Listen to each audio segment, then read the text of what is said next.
We have a guest that is a absolute true native and an African American here in Black History Month. And another local champion. We love to celebrate them. On Love in the Springs, where we celebrate the best and strive to elevate the rest. You're listening to Studio 809 Podcasts. This is what community sounds like.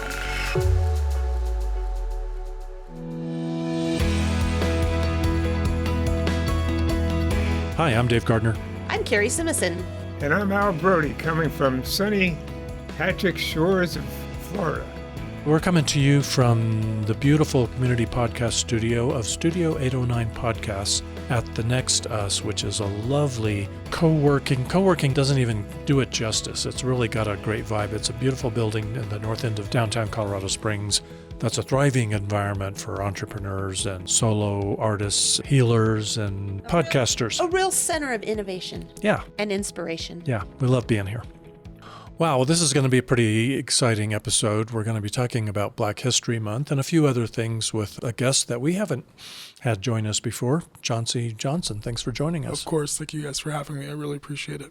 We can thank Leah Withrow for introducing us to us. I love Leah. Yeah, I tell everyone every time there's a connection there between doing something for the community. I tell them, love Leah, and I'm actually working with her right now on a project at the museum. I have heard some rumblings of that. I'm super excited once we can talk about that too. Of course. Now, let's see, a few claims to fame for you. Colorado native, right? Yeah, born in Denver, raised here my whole entire life, though, taken in by my great-grandparents. Yeah, so that's been nice. And I also didn't mention I was born 23 weeks premature. Believe it or not, I have a tracheotomy and then a feeding tube. And you guys also as well maybe know I have a twin brother as well, and so same thing as well. 23 weeks? Yeah, yes, sir. Wow. You were in a rush. Yeah, I was half a pound and he was a pound. Oh my gosh. Yeah. It's just a miracle that you... Yeah, we are miracle babies. Yeah, Man, very blessed. But also, in your claim to fame category, you ran for Colorado Springs City Council D4 early 2025. Correct. And Kimberly Gold kicked your butt? Yeah. Just a little. It was good. I enjoyed it. It was definitely nice. I think out of all the races, probably the cleanest ones out of all the districts. We sat down very early in this process and talked a lot and made sure that wasn't going to be the norm there. That was very good. And she's lovely. I was actually just at an event last night with her for a town hall. I think she's endorsed you in the campaign that you're in now, hasn't she? Because that's the other thing is you're running for state representative in District 17. Yes, correct, in a primary. Yeah, right now. Yeah. Got to get through the primary. Yeah. And that's in June in the Democratic primary. And that district is basically south of Platte Avenue. Yeah, so if you want very good geographical lines, if you're going west, it goes all the way to I-25 corridor, so Hillside, all the way down to like sort of Stratmore Hills, going all the way south down to Drennan, Milton E. Proby type of area, and then going out east all the way out to, of course, to the airport and that whole entire commercial space, and then going up north, up Platte, and then a little bit of Pikes Peak as well. So pretty big area. Most people don't think that, but very big. So those give us a few things to talk about, but also if you look in Wikipedia under civic engagement, your picture's right there. Oh. Shouldn't it be? 100%. Yeah, this is just half of your resume of civic engagement, so thank you for that. Thank you. Me and my brother try to be very humble about our civic engagement, try to remind people anyone can do it.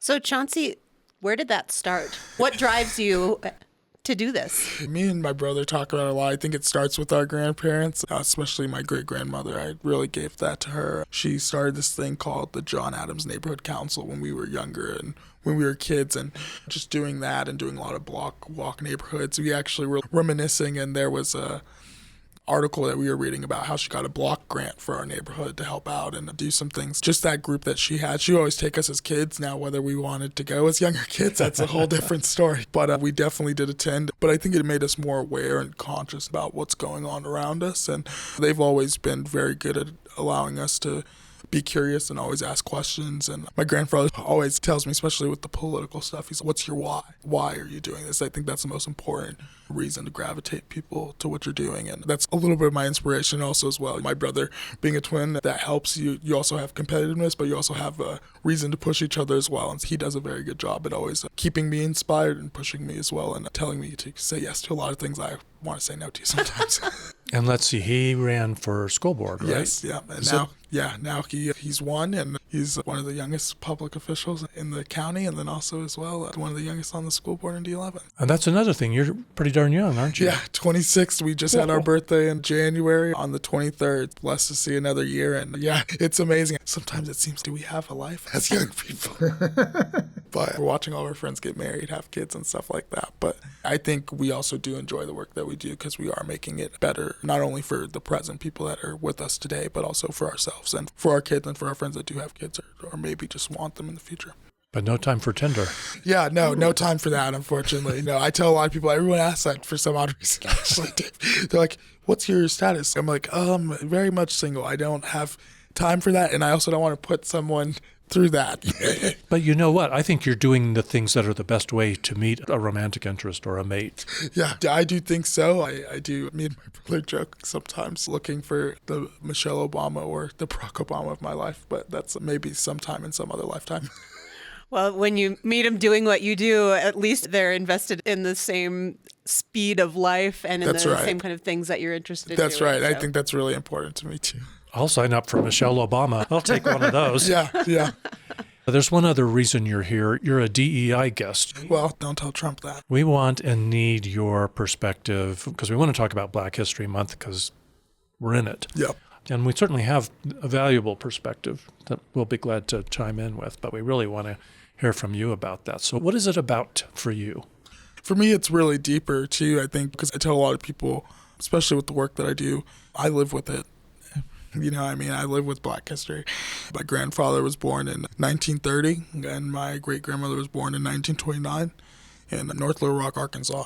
My grandfather, I believe, was 1 out of 13 kids, and my great-grandmother 1 out of 9. And they've told us what their parents have been through and what they've been through. But I tell a lot of people when the Civil Rights Act was passed in 1965 and 1964, when they were debating all of that, and it was signed in, my grandfather was over 25 years old. You know what I mean? He's gone through a lot before he was able to. He was also a Korean War vet, which is a war that we don't talk about a lot. He was a gunner on a 50 cal machine gun. He's also seen a lot that I'm sure he doesn't talk about a lot, and I respect that. But that's why I think Black history is so important to me, because I live with it every single day, and my family's very much so ingrained and close to it. And I think that's what drives it a lot for me, and then also why it's so important, because that's also the community that's raised me, and I've also seen it through many other lenses as well. I have a lot of friends and community members that have also helped out, as my great-grandparents took me in. They were in their 70s, so that's not ideal to take care of 2 premature twins. Yeah. But we did have community that helped as well, and I think that also is why Black history is so important to me too, because the sense of community that it brings to you and what it reminds you of so much is so pure. And it also reminds me too, in the times that we're in, how much of it could be not too far removed, but also how much you have to continue to fight for those things. Does it feel like over the last few years we've found out, wow, we haven't progressed as far as we thought? Yeah, I mean, I have those conversations with my grandfather all the time, and he has said we have progressed. And sometimes I think, David, it is hard for me as a young person to see that, especially my experiences and the things I've seen and advocated for. But I will say, I do see where he's coming from. We're not in a place where he was, in the sense of you're not getting called directly the N-word all the time, or you're no longer getting services that should be given to you, or just basic services that I think any human being would want or ask for or deserve. And so I think in that sense we have gone closer, but I think in the sense of how further we get and how we treat it, it's definitely something that needs to be continued to be worked on. Chauncey, it is Black History Month. Yes, sir. And Black history is being erased as we speak.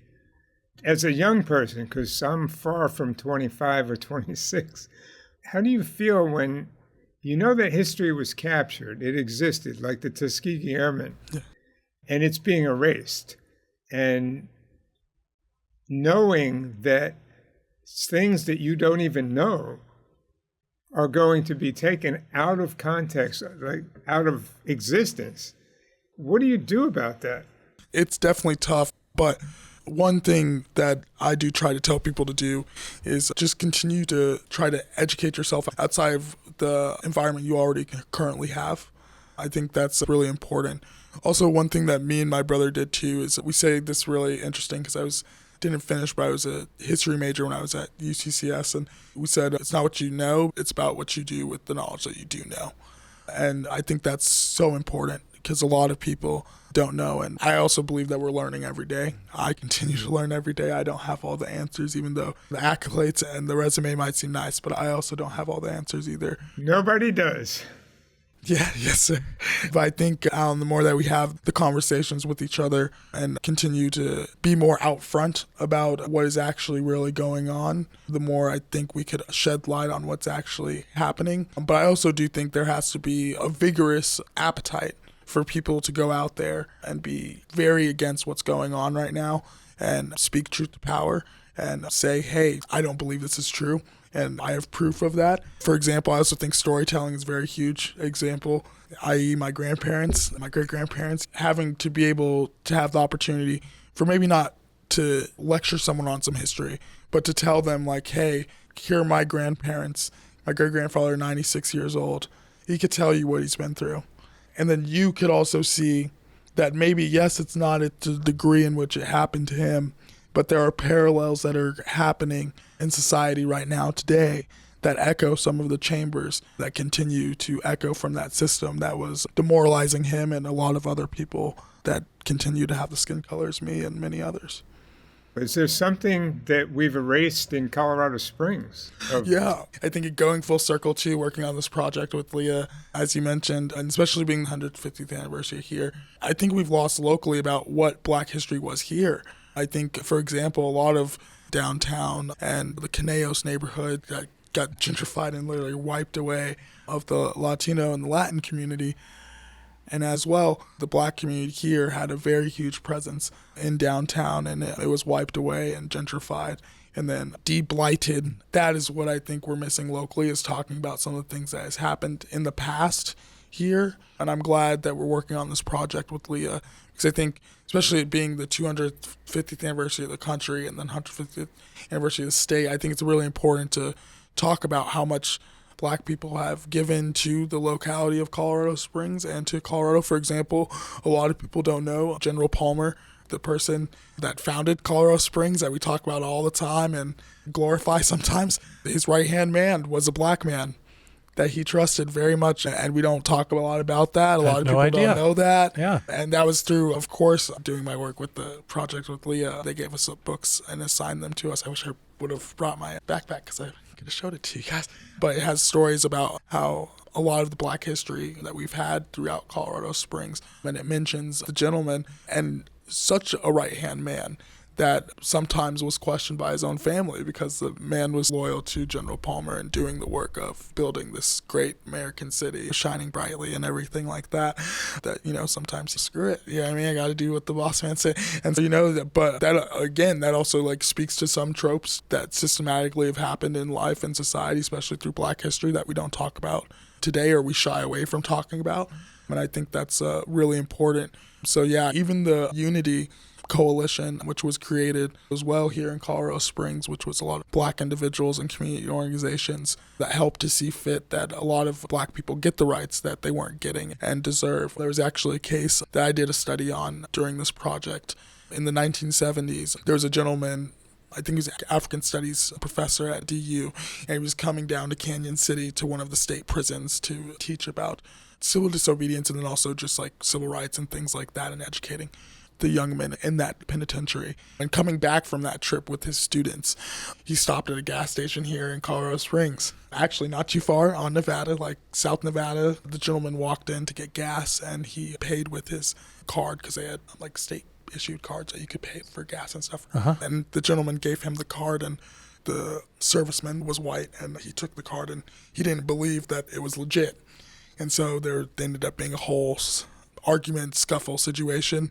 I believe the gentleman was trying to get his card back and just leave. The clerk ended up shooting the gentleman in front of his wife and the kids that were on the trip with him, and also ended up arresting one of the kids and then brutally interrogating them and also just flipping the story. It was also found that the servicemen that shot the gun at the black gentleman was also a military serviceman here in Colorado Springs at Fort Carson. He did not get a trial.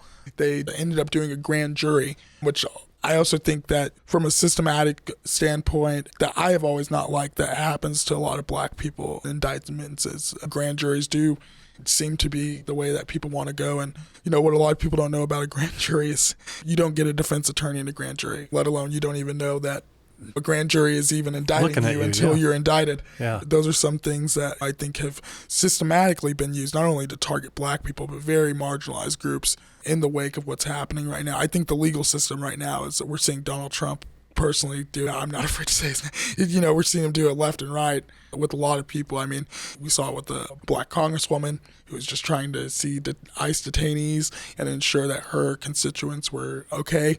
We saw it in independent journalists, in a person, Don Lemon, who's very known in journalism and does the exact thing that we are doing right now.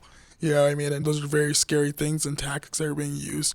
And so I think those are a lot of things that we should pay attention to, the local past, but also tying the local past to the present to ensure that we see the parallels that are slowly trying to be erased in itself so then we don't see what's being erased from us, if that makes sense. I'm a huge person that likes to look at history and look at the past and relate to the present and look at those parallels. And it wasn't too long ago, six years ago, that me and my brother were out protesting because no matter how people feel about this certain situation, but a person in our neighborhood that we knew and were pretty close with was shot in the back 9 times by CSPD here. And from that incident, of course, then a few months later, Elijah McClain happened in Denver, and then, of course, Breonna Taylor, and then George Floyd. And so then that's when the protests started happening, and then we started doing a lot of that work as well. As much as I would love to erase MAGA and Donald Trump from history, you know what? It's going to be important that we don't. We need to remember, hopefully we're going to move well beyond that, but we need to remember what happened. I agree with you. I hope it's used as a case study to show what should not be done and what could be done if certain powers, certain laws are in the hands of certain people. Yeah. And I'm thinking that's exactly why we don't want to erase the ugly history of how black people have been treated in this country. Correct, 100%. I think the more that we continue to erase those things, we do a disservice to ourselves. We do a disservice to our future. We do a disservice to our kids. I tell a lot of people, it's funny, if you drove me to my house, you'd see 3 huge flags in front of my house. But people also know me. I'm also sometimes not a fan of our country because of the things that we do.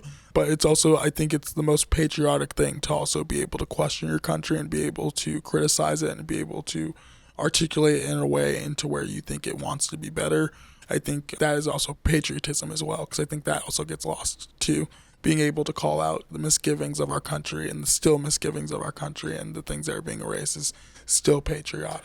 Yeah, if you love something, you want to make it better. Exactly. I think we're seeing that right now with the Olympians who, almost historically, there's nothing more symbolically patriotic than the Olympics. You're representing your country on an international stage.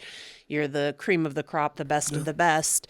I don't even know what the right word is, but to watch these Olympians say, yes, I'm here representing a country and I don't believe in the way it's being run right now. It really makes you proud to hear them on that level of a stage stand up and say that.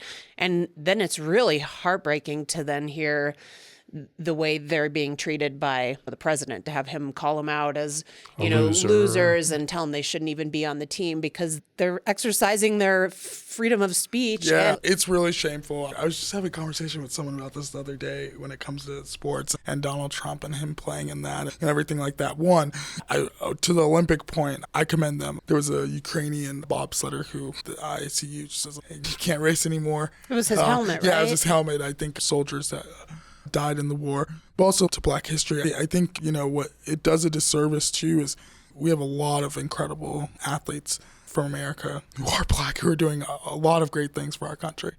And to have a president sit there and call them losers, first of all, I would love to see him get on a bobsled. I really would. I would love to see him get on a bobsled and do the work that they do every single day.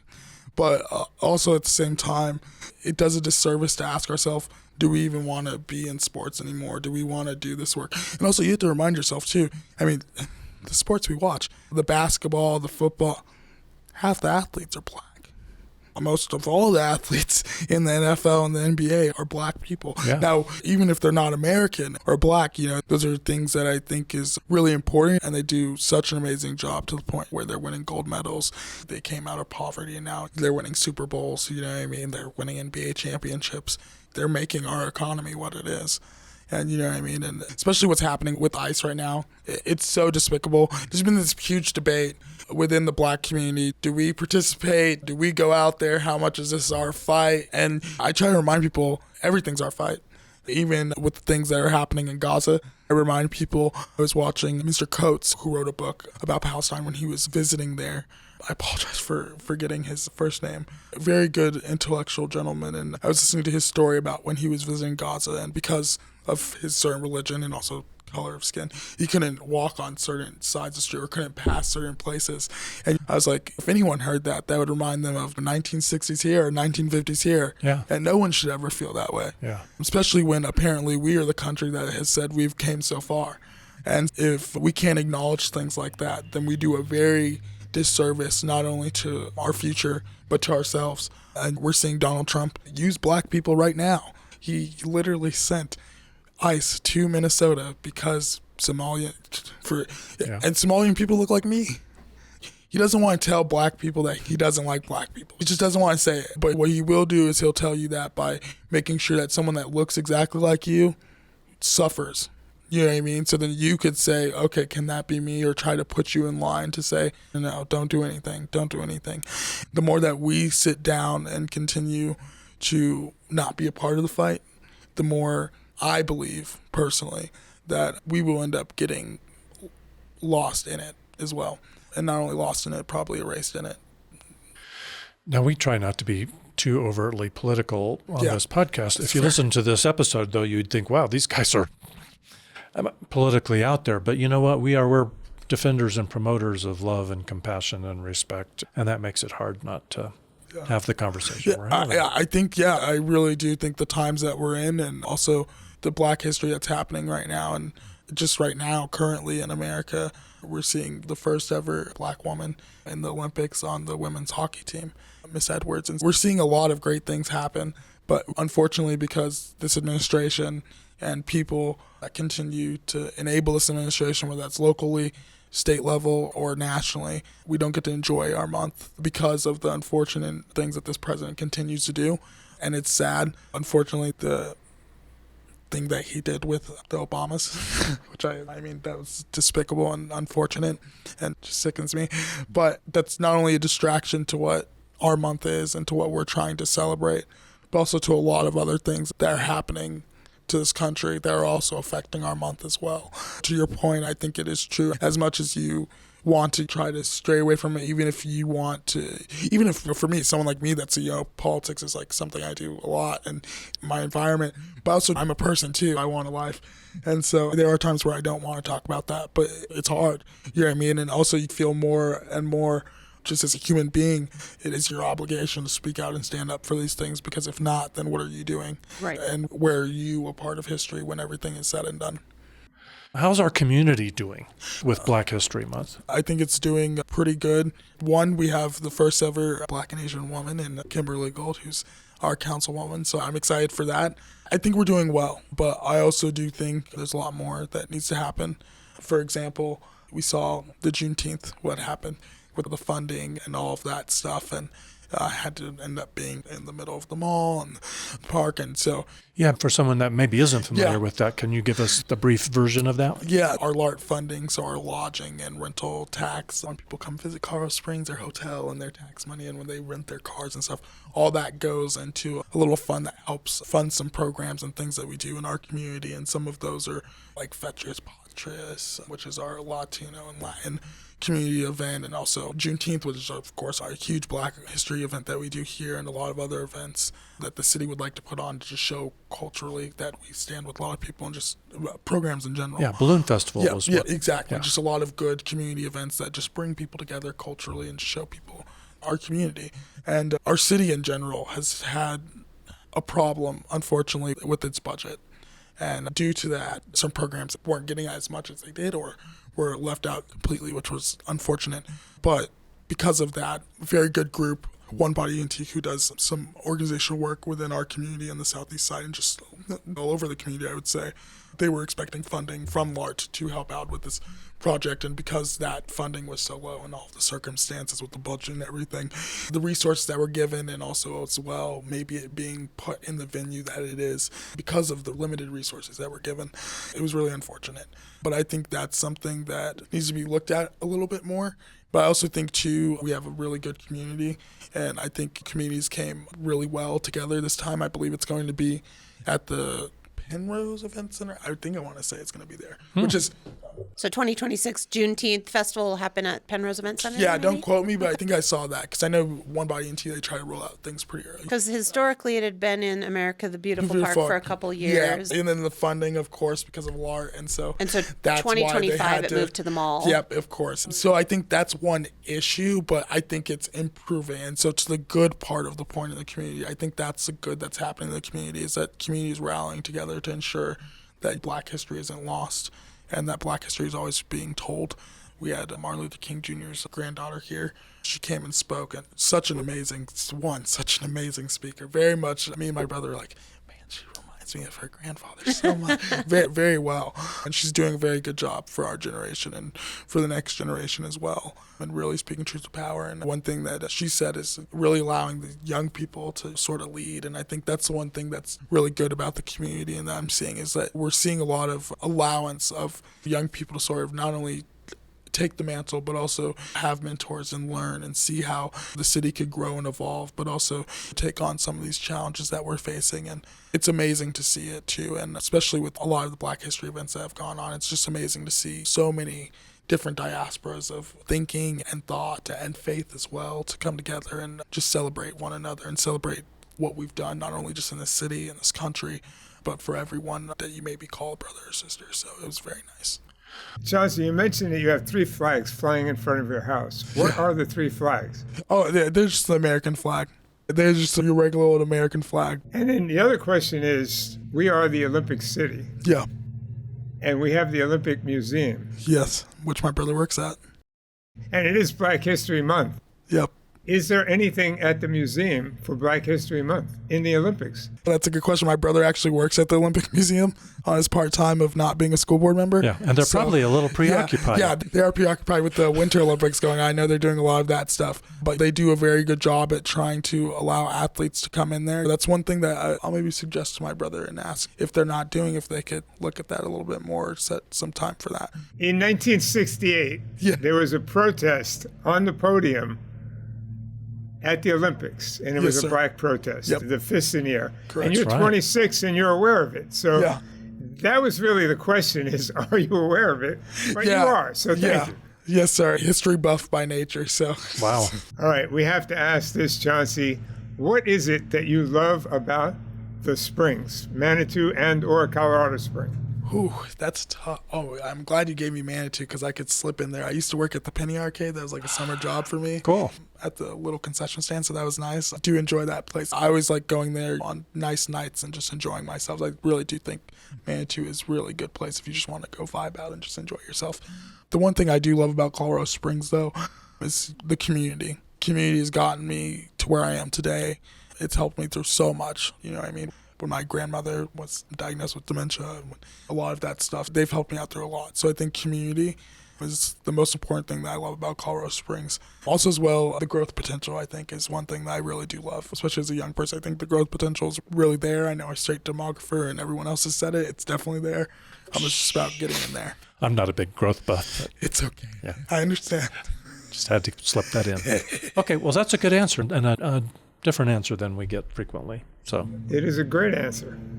Almost 100% approval.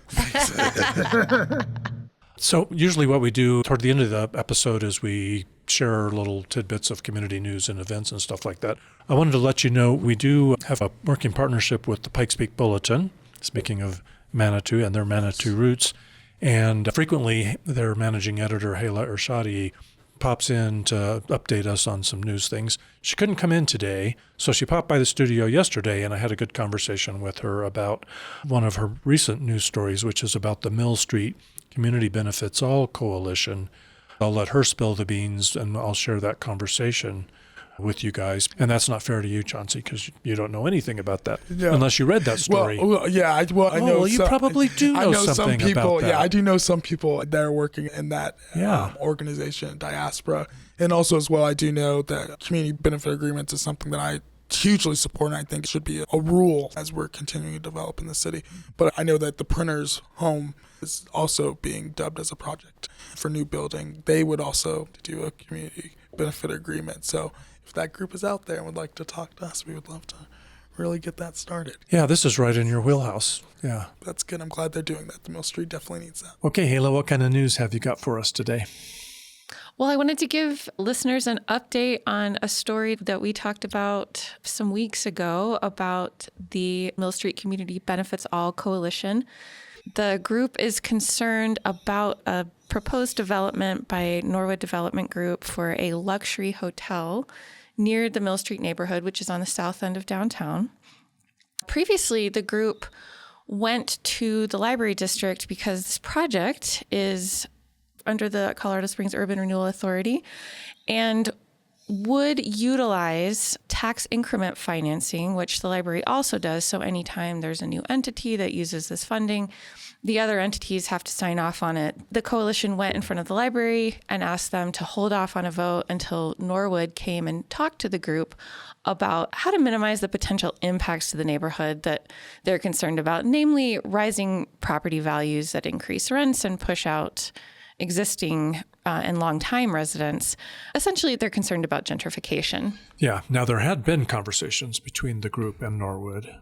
There were. And when we last spoke, which is about a month ago, I think, the group was hopeful that those talks would resume. But it sounds like from a statement that the coalition put out yesterday that they do not feel that the talks have been productive. I have reached out to Norwood. I have not heard back as of this time. But the current plan, the coalition is going to be going in front of the Colorado Springs City Council, and they're going to ask the council to withhold their approval of the Colorado Springs Urban Renewal Plan. This plan would use around $10.3 million of taxpayer money to subsidize the construction of this luxury hotel because the Urban Renewal Authority in Norwood would say this is an area with blight. This hotel will be a positive development that will improve the area. So it gets this public money. Yeah, and that wouldn't really be construction of the hotel, but it would be construction of sidewalks and modifications to streets, stuff like that they can say is public-facing infrastructure or something like that. I believe that right? is correct. I don't think it would actually be for the structure itself, but for improvements that would benefit that project and would have arguably a public good. Yeah, and Norwood would incur those expenses in order to build the hotel anyway. So it's just getting help covering those expenses from tax dollars. Yeah, and there's definitely a lot of planners out there that say that this tax increment financing is a great tool for redeveloping urban areas just like this. Other groups are a bit more skeptical of the process and say it does put a lot of public money into private pockets and do caution that should be done with care and oversight. Yeah. Is the approval of the urban renewal designation or whatever it is that Norwood needs approved, is that on the council agenda? Is that something that's going to be on the agenda on the date that the Mill Street folks come and talk to council, or are they engaging in a preemptive strike here? That agenda is not public at this time, but the group is saying they will be there to give comment. That could be during the public comment period.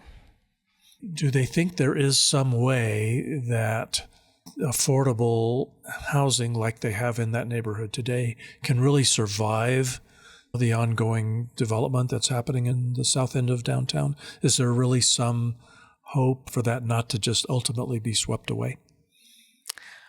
What they've said in public statements and what they've said in private conversations is that they do believe that is possible. There are other examples where it's been done. One thing that some of the coalition leaders have brought up is perhaps utilizing land trusts. And that's a system where an entity, a land trust entity, might own the property, but people can buy or rent the actual structures that are on that. At least that's what I've seen with other land trusts, how it works. And they have some ideas of targets that could be set for deed-restricted properties in the area. It sounds like they are open to discussions. That's what they've been hoping for. I don't think they have hard and fast ultimatums of exactly what these targets need to look like, but something that guarantees some affordable housing that prevents displacement of these longtime and current residents. Yeah, this is an interesting subject. I'm thinking maybe we need to get them into the studio to I think talk that's a to great us. idea. Yeah. Did they give you a date that they're going to be at council? Yes, they're going to be at the Colorado Springs City Council meeting on February 24th. All right. One last thing to add with this, I do think it's a story particularly worth watching because Norwood is such a powerful development force in Colorado Springs and could be a trendsetter if they decided to work with this neighborhood group. I think locally and even nationally, I mean, I think this is something that a lot of communities are struggling with of how do you grow in a way that does provide benefit and minimizes impacts to people for whom change might bring unwelcome side effects. Yeah, it would be nice if the people who are preparing food in downtown restaurants and making coffee and teaching in schools in central Colorado Springs, it would be nice if those people didn't have to live 15 miles away because they got priced out of the real estate here. Yes, and one thing that the coalition has talked about is there's already been a significant amount of displacement in that area. The Mill Street neighborhood is right next to the former Conejos neighborhood that was pushed out some decades ago when the Drake power plant was being installed. Hey, also, let's give the Pikes Peak Bulletin another plug. You've got your listening tour starting up, don't you? We do. We are going to be announcing the full listening tour lineup very soon. We're just ironing out a few details, but we do have one happening at the Manitou Art Center on Saturday, February 21st, starting at 6 p.m. And the goal of these listening tours is to hear from our readers how news can work better for you. How can we, as a small but mighty newsroom, serve you the best? What stories do you want us to have our eyes on? How do you get the news? Just how can we serve you better? That's great. And I just want our listeners to know, since you can't see us, that when you said a small but mighty newsroom, the wind was ruffling your cape. Thanks for providing that visual detail. And you're going to be holding these in various parts of the community. So if you don't live in or near Manitou, you do not need to drive over or even bike over to the Manitou Art Center. They'll be coming soon to a community space near you. Yes, and you can keep posted and get all of our latest stories and updates about our listening tours and other events by subscribing to our weekly newsletter. You can go to our website, pikespeakbulletin.org, and on any page at the bottom, there's a place where you can put in your email address and sign up for free, and you'll get our newsletter in your inbox once a week. That's great. And full disclosure, Studio 809 Podcast, Loving the Springs podcast, and Pikes Peak Bulletin, we're engaged in a mutual admiration society here. It's so true. We love what you do. Try to help each other out. That's right. Thanks a lot. Thanks, Dave. There is another story in the Pikes Peak Bulletin. First Congregational Church in downtown Colorado Springs, their rainbow banner reading, A Just World for All, has been torn down yet again. Who can be against that? Who's against a just world for all? That's like... The people in power. Yeah. I mean, at some point, this stuff needs to stop. I think we should write an ordinance about it at some point. You know, that is someone's property. So, you know, you are taking it. That is theft. I mean, at some point, someone needs to be held accountable. Yeah.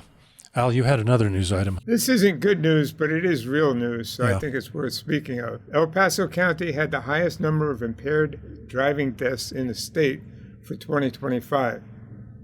And there's about 200 people in the state each year that are terminated, killed by drunk driving incidents. And of the 200, just in our county, we had 29. So I believe, and I don't have the exact dates, that we used to do more DUI checkpoints, and we stopped, or at least lowered the frequency of holding those. So it's my message to the community that maybe we should relook at DUI checkpoints and the things that actually work. But that's a bad trend for everybody. And just like the previous thing we talked about, who could be against stopping drunk drivers from killing people? Yeah, that's really sad. Just a reminder, you get behind the wheel, that is a 2 to 5 ton potential killing machine. It has just so much destructive power, and you got to just take that responsibility very seriously. One last thing, the no camping ordinance is coming back before Colorado Springs City Council this month. Originally, they were going to wait till May, but someone's in a hurry to get on with that, so that'll be in the news. That's unfortunate. That was talked a little bit about it at our town hall for District 4 the other day, but someone asked a question about homelessness because we were talking about the Southeast Strong Plan.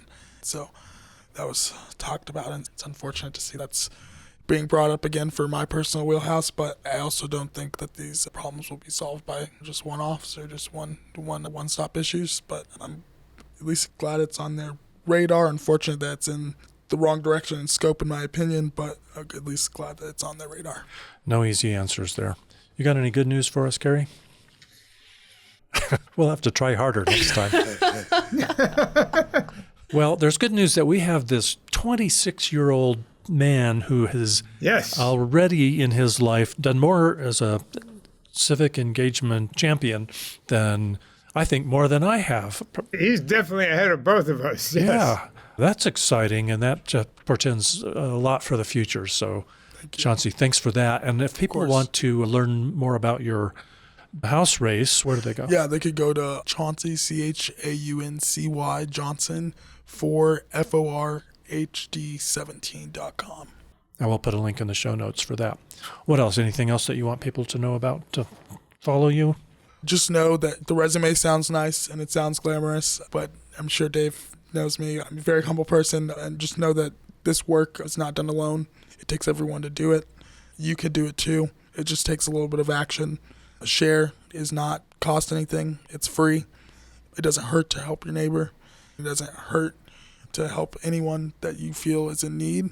And just know throughout this time of Black history, the only way that Black people have gone through things is through each other. And so we need to stand with each other and continue to be with each other. And I just ask that we continue to do that, not just throughout this time, but through all the time, because in our community we say Black history is not just 1 month, it's 365 days. And so let's truly live that and ensure that we're doing that, not just for us, but for everyone in our diaspora and anyone that is close or parallel to us that is facing any tragedy in this world. Hear, hear. And Chauncy, when does the project that you're working on with the Pioneers Museum, is that a summer project that'll... Yeah, I think Leah gave us the date. I'm sorry, Leah, if I'm teasing this to her. And we don't have to yet, but we'll definitely want to... It is the summertime around July. I could tell you that. Can give you a definitive date, but definitely in July.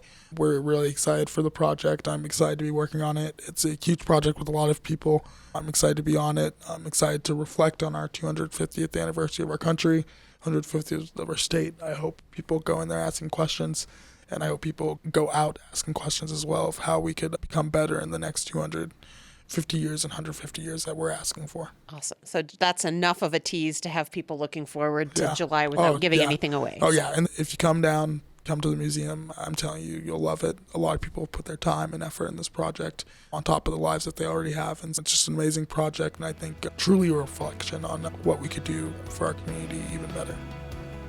Well, that'll be a good excuse to have you back. And that would be Freedom to Thrive, the American experience in Colorado Springs. Yes, because what is the freedom to thrive to you? Because it might be different for me and you, but we also do know that the freedom to thrive is getting lost, but it's also something that we need so deeply. In the Pikes Peak region, there's no shortage of activities. Whether you're experiencing breathtaking parks or magnificent works of art, if you're getting fashionable at a film festival or fresh at a farmer's market, if you want to hear the sweet sounds of a symphony or the smooth shred of a Stratocaster, look no further than Peak Radar, your one-stop shop for all events in the Pikes Peak region, your free source for viewing and posting events. So no matter how you engage with our beautiful region, visit peakradar.com and get plugged into the peak.